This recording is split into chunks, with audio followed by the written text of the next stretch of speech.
Hi, everyone. Greetings.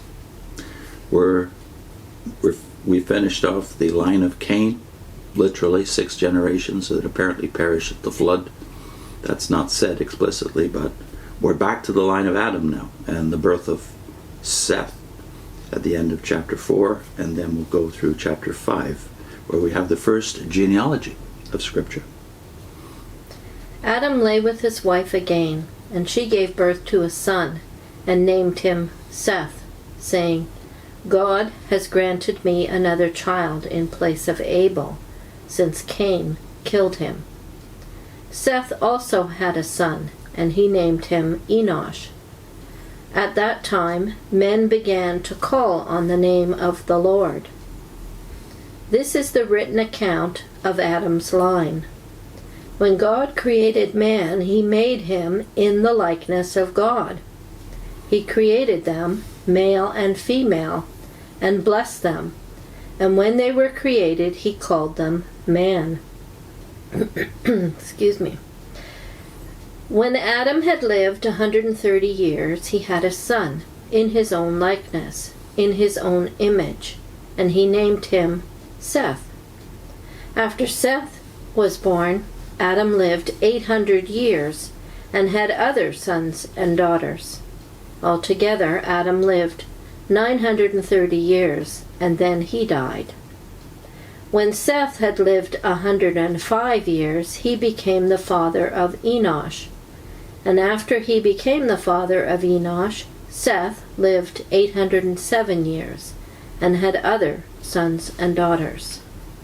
Altogether, Seth lived 912 years, and then he died. When Enoch had lived 90 years, he became the father of Kenan. And after he became the father of Kenan, Enoch lived 815 years, and had other sons and daughters. Altogether, Enoch lived 905 years, and then he died. When Kenan had lived 70 years, he became the father of Mahalalel. And after he became the father of Mahalalel, Kenan lived 840 years, and had other sons and daughters. Altogether, Kenan lived 910 years, and then he died. When Mahalalel had lived 65 years, by the way, I'm in the ESV here, Vivian was in the NIV. When Mahalalel had lived 65 years, he fathered Jared.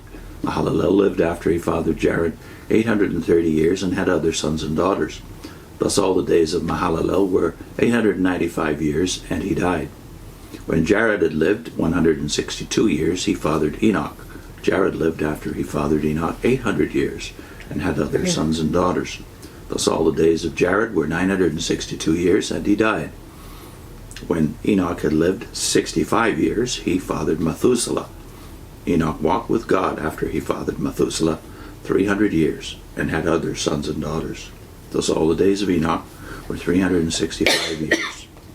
Enoch walked with God, and he was not, for God took him. When Methuselah had lived 187 years, he fathered Lamech. Methuselah lived after he fathered Lamech 782 years, and had other sons and daughters. Thus all the days of Methuselah were 969 years, and he died. When Lamech had lived 182 years, he fathered a son, and called his name Noah, saying, Out of the ground that the Lord has cursed, and that's Yahweh there, this one shall bring us relief from our work, and from the painful toil of our hands. Lamech lived after he fathered Noah 595 years, and had other sons and daughters. Thus all the days of Lamech were 777 years, and he died. After Noah was 500 years old, Noah fathered Shem, Ham, and Japheth. I guess the first thing that strikes you is the extreme longevity. Yeah, they live a long time. When I was a witness, I did a study of mythology, looking for parallels between other myths of the world and the Bible, and I was not surprised to find that other nations around the world and other religions around the world had extreme longevity in the distant past as well. Even the Babylonian king list has kings who reign for thousands of years. So this seems quite conservative when put aside the supposed sources for these long lives, the Babylonian king list, the Sumerian king list, etc. But the other thing that hits you is, despite the longevity and vitality, obviously, that implies in ancient man, they all die. And he died. Yeah, like repeated over and over again. Like a tolling bell, over and over again. Except for Enoch. Yeah. Where it says that God took him. He was no more. And the difference is he walked with God, it says. Mm-hmm. And Campbell Morgan makes the point that this refrain, this doleful refrain, this mournful refrain of "and he died," is a vindication of God. The original lie, of course, was that you shall not die. And here we have generations of men in all lines descended from Adam and Eve who are dying. And that kind of reminds you of the New Testament, that it talks about, even though, like, what fools us, I guess, is these people are physically alive. Yeah. But they are separated from God at this point. Mm-hmm. So in the Bible terms, they're dead. Yeah. They have no relationship with God. And about Enoch, it plainly says, it doesn't say "and he died," it says God took him. And the usual word that theologians and commentators use for that is translation. He was translated, whatever that means. He did not die physical death, as other men do.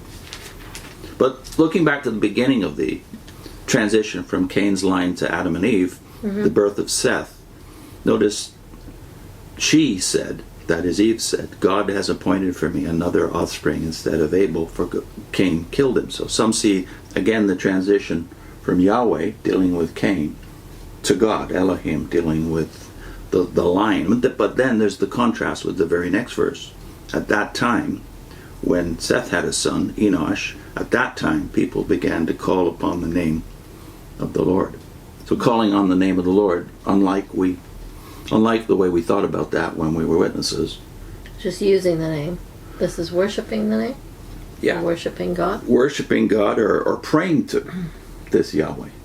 So the religion of Yahweh is alive in the line of Seth at least, even though we saw no recognition of religion in the line of Cain, right? Mm-hmm. So the name transitions, again, are probably significant. And then back to God again, Elohim in 5 verse 1, when God created man. So God in reference to creation, as in chapter 1, right up to 2 verse 4, is Elohim. But God in relationship to man, and especially the worship of man, is Yahweh. And then there's this little grace note there at the end when it talks about Noah. He will comfort us. So that's a glimmer of hope here for the future. Yeah. Even at the beginning of that chapter, there's a grace note, I think, which is he made him in the likeness of God. When man was created, he was made in the likeness of God. So did he lose that likeness of that image when he fell into sin? And this verse 2 plainly indicates he did not. He loses. He's still made an image bearer of God, but he might not be in relationship with God, imitating him. That's right. That's a distinction. Like him. That's something that I read in Lewis that I liked. So it says of Adam in verse 3, Adam lived 130 years and he fathered a son in his own likeness after his image. It's doubly emphasized. So man still has the likeness of God, even though he does not necessarily live in conscious relationship with God. So when you get to the Enoch part, the 7th generation, is it? Yeah. Enoch. I can't help but think when you hear of this walking with God and was not. It's so simple. Then if we think of it as translation, what does that imply? Well, I think of John 5:24 and 25, where Christ says, if anyone believes in me, he's passed over from death to life. Yeah. So in a sense, the resurrection is ahead. That's plainly said in John 5. But on the other hand, he has already got everlasting life. Because he has a continuous relationship with God. It's not going to break. And I also think of that verse in Hebrews, is appointed for men once to die, and after this, judgment. And many commentators have pointed out that Enoch and Elijah are the only two beings, human beings in the Old Testament that are not recorded as dying. But translation here, and in Elijah's case, going off to heaven in a chariot, whatever that was about. And so some think they're the two witnesses talked about in Revelation, right? Yeah. So we can't say yes or no to that. All we can note is it's a bit of a coincidence, and it's generally agreed upon that at least in the case of Enoch, has he died? And plainly says he has not. God took him. And then there's an extra grace note, as you said, in the last few verses here of Lamech, Methuselah, and Noah. And you've got in verse 29, out of the ground that the Lord has cursed. So there's the name of the Lord being used again by the line of Seth. Out of the ground that Yahweh has cursed, this one shall bring us relief from our work and from the painful toil of our hands. Some point out too that if you do the math here and you take all the numbers literally, Methuselah dies the year of the flood. So is God's grace to Enoch in that his son and his grandson and his great-grandson Noah are all given, all preserved. And yes, it's true that Methuselah dies and Lamech dies, but Lamech precedes his father, Methuselah, in death. So is it a coincidence that the numbers add up to Methuselah dying the year of the flood? Or is it that God waited until Enoch's descendants had passed off the earth to save the last of them, Noah? We'll put a link into a video we did on John 5:24-25. What does the Bible mean by life and death? And the Genesis playlist as well.